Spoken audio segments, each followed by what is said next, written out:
నమస్తే, welcome to Suman TV. ప్రస్తుతం మనతో పాటు ఉన్నారు planet finance business school chairman Praveen Kumar గారు. వారితో మాట్లాడదాం. నమస్కారం సార్. నమస్తే మేడం. ఎస్, గత వీడియోలో మీరు అంటే లిస్టింగ్ గురించి పర్టికులర్గా చెప్పారు. ఒక కంపెనీ పబ్లిక్ ఇష్యూలోకి వెళ్ళాలంటే కండిషన్స్ని ఫాలో అవుతూ లిస్టింగ్ ఎలా చేయాలో తెలియజేశారు. ఇప్పుడు మాకు బ్యాక్ డోర్ నుంచి లిస్టింగ్ ఎలా చేస్తారు ఆ వివరాలు చెప్తారా సార్? మీరు ఇన్వెస్టర్ అయిపోయారు. సో యాక్చువల్లీ బ్యాక్ డోర్ లిస్టింగ్కి ఇన్వెస్టర్కి ఎక్కువ సంబంధం లేదు, బట్ ఆ ప్రాసెస్ వెరీ ఇంట్రెస్టింగ్ ప్రాసెస్. అది ఎలా జరుగుతుందంటే, ఫర్ ఎగ్జాంపుల్ ఇప్పుడు ఎన్ఎస్సిలో ఒక 2000 కంపెనీస్ లిస్టెడ్ కంపెనీస్ ఉన్నాయి అప్రాక్స్. బిఎస్సిలో ఒక 6000 కంపెనీస్ ఉన్నాయి.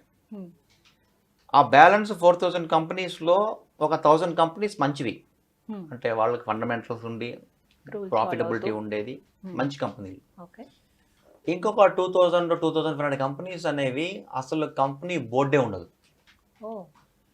అంటే 2015లో ఒక న్యూస్ వచ్చింది మనకి, ఏమనంటే ఒక స్టాక్ ఉంది, పేరు చెప్పను, 20 పైసా ఉంది, ఇది 2 రూపీస్ పోతుందని. నేను అది క్లాస్లో చెప్పాను.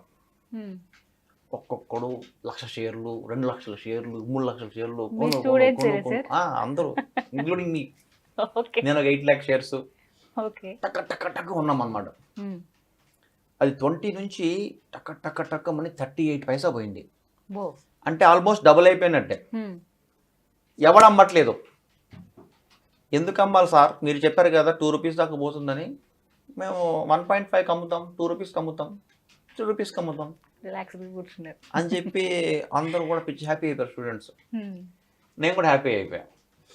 వన్ ఫైన్ డే అది డీలిస్ట్ అయిపోయింది, with immediate effect from tomorrow delisting అని. అక్కడ నుంచి ఇంకా డౌన్ సర్క్యూట్ పడుతూ పడుతూ 30 పైసాకి వచ్చింది, 38 నుంచి. తర్వాత అది ఇంక ఎక్స్చేంజ్లో కనబడడం మానేస్తుంది బిఎస్సిలో.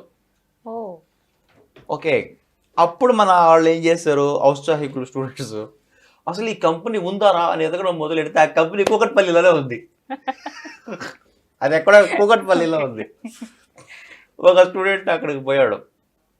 ఆ బిల్డింగ్లో పోయి 5th ఫ్లోర్లో ఆఫీస్, హెడ్ ఆఫీస్ అని చెప్పి అడ్రస్ ఉంటే 5th ఫ్లోర్లో పోయి అడిగితే అక్కడ హోమ్ ట్యూషన్స్ అక్కడ కంపెనీ లేదు. వాచ్మెన్ అడిగారు, సరే కంపెనీ ఉందంటే అది హోమ్ క్లాసెస్ నడుస్తుంది, హోమ్ ట్యూషన్స్, పిల్లలు వస్తారు, ఒక 20 మంది చదువుతారు, వెళ్ళిపోతారు అని చెప్తున్నాడు. వీళ్ళు నాకు మెసేజ్, సార్ కంపెనీ ఎక్కడ ఉంది సార్ అని. That's a good question, but నువ్వు కొనే ముందు అడగాలి కదా. అందువల్లనే ఇది రిస్క్ అని చెప్పి నేను కూడా స్టూడెంట్స్ కి ఇవ్వడం మానేశాను. బికాజ్ మనకేంటంటే ఒక 10,000, 20,000, 30,000 లాస్ వచ్చినా అది పెద్ద ఫరక్ పడదు. స్టూడెంట్ బడ్జెట్లో ఏంటంటే వాడు క్రెడిట్ కార్డులకి, ఏటీఎం డబ్బులు తీసుకొని వచ్చి చేస్తుంటారు. చేయవాకండి అని చెప్పిన వినరు, ఇంకా గిక్తారు అనమాట, సార్ చెప్పాలని. అట్లా ఇచ్చాము. చాలా స్టాక్స్ కూడా దే మేడ్ మనీ. ఇట్లా 1-2 స్టాక్స్ వాళ్ళు 70 నాకు గుర్తుంటాయి. ఇలాంటి కంపెనీలు ఒక 2,000 కంపెనీలు ఉన్నాయి బిఎస్సిలో. ఆ కంపెనీ ఉండదు అసలు. ఓకే, ఆ కంపెనీకి యాన్యువల్ రిపోర్ట్స్ ఫైల్ చేయరు, ఆడిట్ రిపోర్ట్స్ ఫైల్ చేయరు, సస్పెండ్ అయిపోయి ఉంటాయి కూడా, ట్రేడింగే ఉండదు, సెబీ లిస్టింగ్ ఫీజ్ పే చేయరు, ఏమన్నా బిఎస్సి లిస్టింగ్ ఫీజ్ పే చేయరు. అసలు ఏ కంపెనీ డైరెక్టర్లు ఉండడం కూడా తెలియదు. అలాంటి కంపెనీలు 2,000 కంపెనీలు ఉన్నాయి. ఓకే, నౌ ఇప్పుడు ఏం జరుగుతుంది, బ్యాక్ డోర్ లిస్టింగ్ అంటే very interesting process. For example ఒక పర్సన్ ఉన్నాడు, ఆ పర్సన్కి వచ్చేసి ఫర్నిచర్ బిజినెస్ ఉంది. సౌత్ ఇండియాలో ఒక 20 బ్రాంచెస్ ఉన్నాయి. ఫర్నిచర్ బిజినెస్ బాగుంది, కానీ అతను అంబిషన్ ఏంటంటే నా కంపెనీని బిఎస్సిలో లిస్ట్ చేయాలి. అంటే ఇట్లా కొడితే, నా కంపెనీ పేరు కొడితే, ఎగ్జాంపుల్ రాజేష్ ఫర్నిచర్ మార్ట్ అని కొడితే నా కంపెనీ రావాలి అనేది అతని చిరకాల కోరిక అంటారు కదా, ఆ టైప్ అనమాట. అతనుకి పబ్లిక్ మనీ అవసరం లేదు, because he's well off and he has no expansion plans of business. So 100 కోట్లు పబ్లిక్ ఇష్యూ చేయాలంటే కనీసం 10 కోట్లు ఖర్చు అవుతుంది ఫ్రంట్ ఎండ్లో వెళ్తే. ఈ బ్యాక్ ఎండ్లో ప్రాసెస్ ఏం చేస్తారంటే, బాంబేలో దీనికి బ్రోకర్స్ ఉంటారు, చార్టర్డ్ అకౌంటెంట్స్, కంపెనీ సెక్రటరీస్ ఉంటారు, అందరూ హెల్ప్ చేస్తారు అనమాట.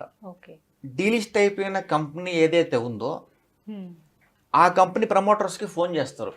వాళ్ళు ఎక్కడున్నా ఎదుగుతారు వాళ్ళు, అది పెద్ద విషయం కాదు, వాళ్ళకి అదే పని.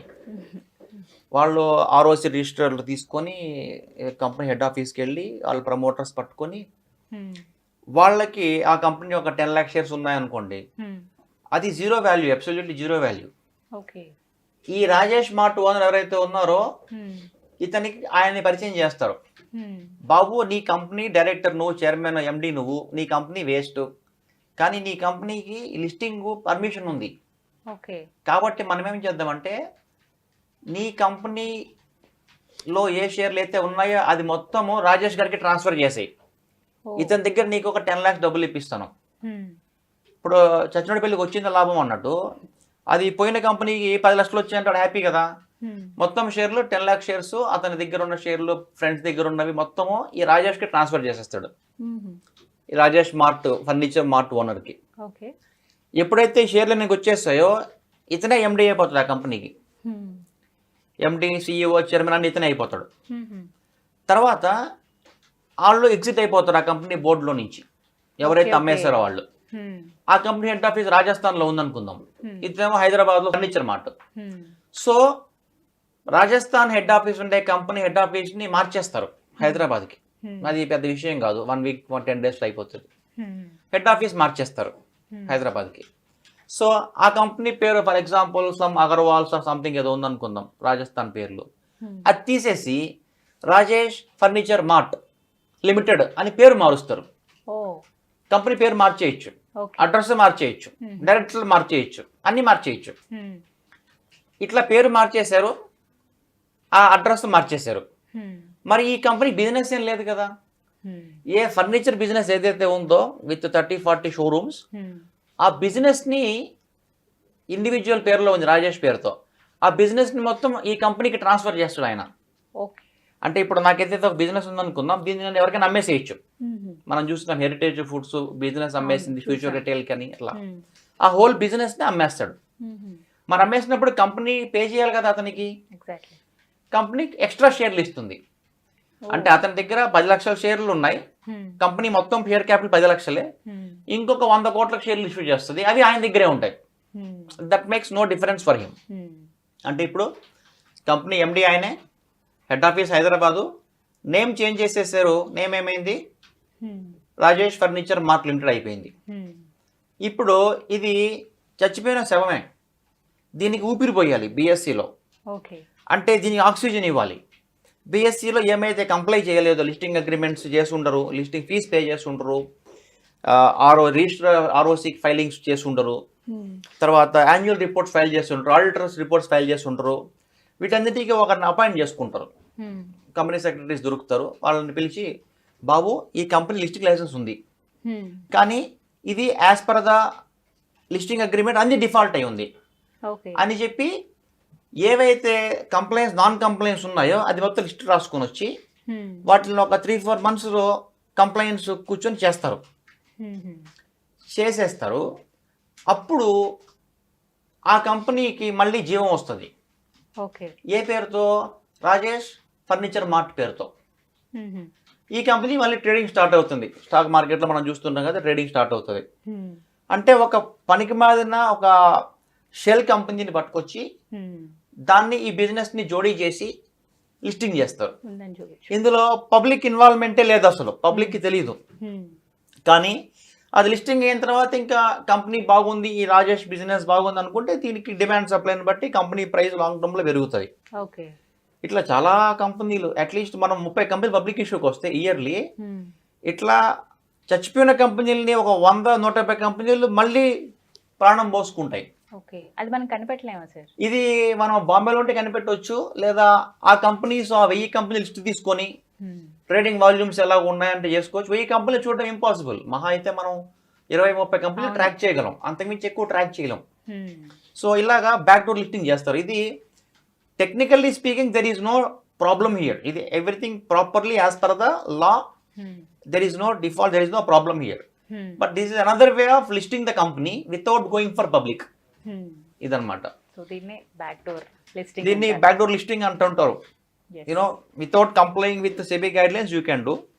See, I am not suggesting you can go for like this, but it is just awareness video I am telling. ఖచ్చితంగా. ఇది ఎక్కడ నేను మార్కెటింగ్ చేయలేదు, నా దగ్గర డిమాట్ అకౌంట్ ఓపెన్ చేయడం లేదు, నా స్టాకులు కొనండి అని చెప్పలేదు. మనం చూస్తుంటాం వీడియోస్, ఈ స్టాక్ కొంటే నువ్వు లక్షాధికారి అయిపోతాను తమ్మునేసి చూస్తుంటాం. అట్లా ఏం చేయను. జస్ట్ ఈ వీడియో సిరీస్ అంతా కూడా only awareness. And I'm not stock broker, I'm not investment advisor also. So I don't have any interest in bringing you awareness. But ఇది ఒక్కటి తెలుసుకోవాలి ప్రతి ఒక్కటి. అంతే, just awareness sessions. People should know what is market. Thank you so much sir. Thank you very much. చూసారు కదా, ఇది వాళ్ళ వీడియో. ఈ వీడియో కనుక మీకు నచ్చినట్టయితే లైక్ చేయండి, షేర్ చేయండి, కామెంట్ చేయండి, మా ఛానల్ను సబ్స్క్రైబ్ చేసుకోండి.